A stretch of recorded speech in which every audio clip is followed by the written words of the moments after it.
यो भिडियो हेर्ने अनि सुन्ने तपाईहरू सबैमा म चन्द्र पाण्डेको नमस्कार। खास गरी यो भिडियोमा आज समाज रूपान्तरणको ऐनाको रूपमा रहेका शिक्षकहरूले लगातार सडक आन्दोलन जारी राख्नु परेको गम्भीर विषयलाई उठान गर्दैछु। सामाजिक सञ्जालमा भाइरल हुने न्यूमा गुरुवर्गहरूको आत्मसम्मानमा ठेस पुग्ने गरी बनाइएका भिडियोहरूप्रति लक्षित गर्दै यो भिडियो बनेको छ। आशा छ यो भिडियोले तपाईहरूलाई सही दिशामा डोर्याउन मद्दत पुर्याउनेछ। कोही भन्छन् शिक्षकहरू सडकमा नाचेर मजा लिएका छन्, कोही भन्छन् विद्यार्थीको भविष्य खेलवाड भयो, त कोही भन्छन् शिक्षकहरू आफ्ना छोराछोरी बोर्डिङ स्कुलमा पढाएर आफ्नो तलब सुविधा बढाउने बहानामा सडकमा रमिता देखाइरहेका छन्।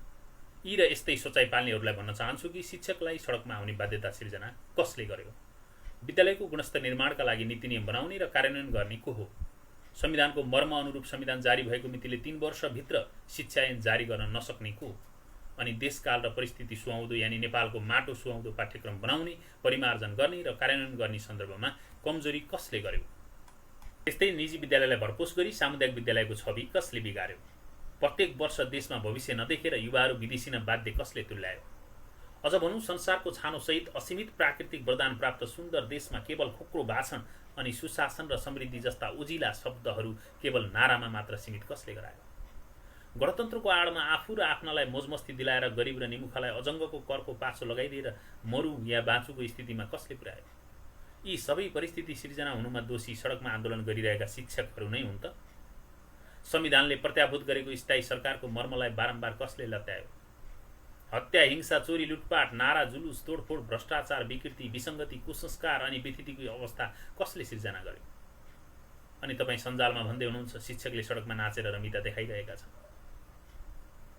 पटक पटकको सम्झौतालाई कुल्चेर शिक्षकलाई बारम्बार सडकमा आउन बाध्य कसले पार्यो? पूर्व मेचीदेखि पश्चिम महाकाली, उत्तर चाङ्ला भन्ज्याङदेखि दक्षिण लोधावरीका शिक्षकहरूलाई घर छेउकै विद्यालय जानबाट रोकेर काठमाडौँको ठाउँमा महँगो शुल्क बुझाएर बस्ने खाने अनि चर्को घाममा सडकमा उभ्याउने अवस्था सिर्जना कसले गर्यो? अनि तपाईँ भन्नुहुन्छ शिक्षकहरू रहरले आएका हुन्। ताङको एक शिक्षक मलिन हुँदै भन्नुभएको थियो, करिब 90,000 बोकेर अग्रगामी शिक्षा ऐन लिन आएको छु। यस्तो महँगो सहरमा कति दिन टिकौँला र खै? शिक्षा ऐन निर्माण गर्ने अनि जारी गर्ने को हो? अनि तपाईँ भन्नुहुन्छ शिक्षकहरू सडकमा रोइलो मचाइरहेका छन्। निजी बोर्डिङ स्कुलमा छोराछोरी कसले पढाए? त्यसमा लगानी कसले गरे र त्यसबाट प्राप्त मुनाफा कसले लिए? सामुदायिक विद्यालयको छवि र त्यहाँका शिक्षकको विरुद्धमा प्रचार कसले गरे? अनि तपाईँ देख्नुहुन्छ शिक्षकले आफ्ना छोराछोरी बोर्डिङ स्कुल पढाएर आफू आन्दोलनमा आएका छन्।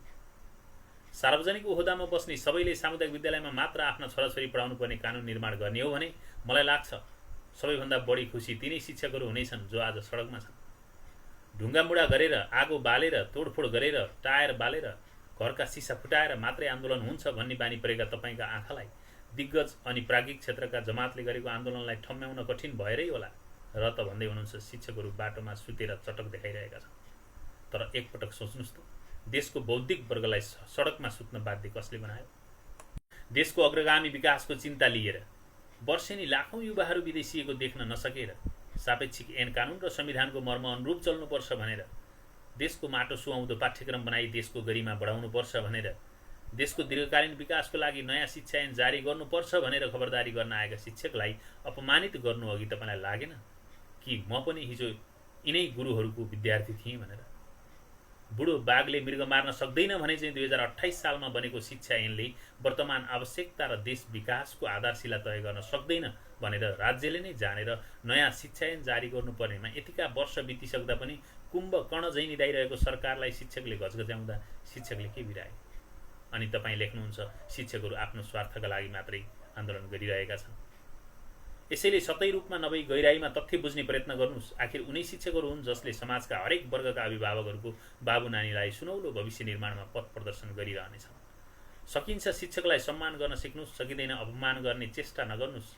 किनकि शिक्षक खुसी नहुँदा प्रभावकारी शिक्षण हुन सक्दैन। तब विद्यार्थी खुसी हुन सक्दैनन्, विद्यार्थी खुसी नहुँदा अभिभावक खुसी हुन सक्दैनन्, अभिभावक खुसी नहुँदा समाज खुसी र सुखी हुँदैन, र समाज खुसी नहुँदा सिङ्गो देश र यहाँका जनता खुसी हुन सक्दैनन्। यसैले सुशासन र समृद्धिको फुस्रो नारा मात्र होइन, सरकार शिक्षकका जायज मागहरू तत्काल सम्बोधन गरियोस्। तपाईँहरूको धैर्यता र समयको लागि धेरै धेरै धन्यवाद। नमस्कार।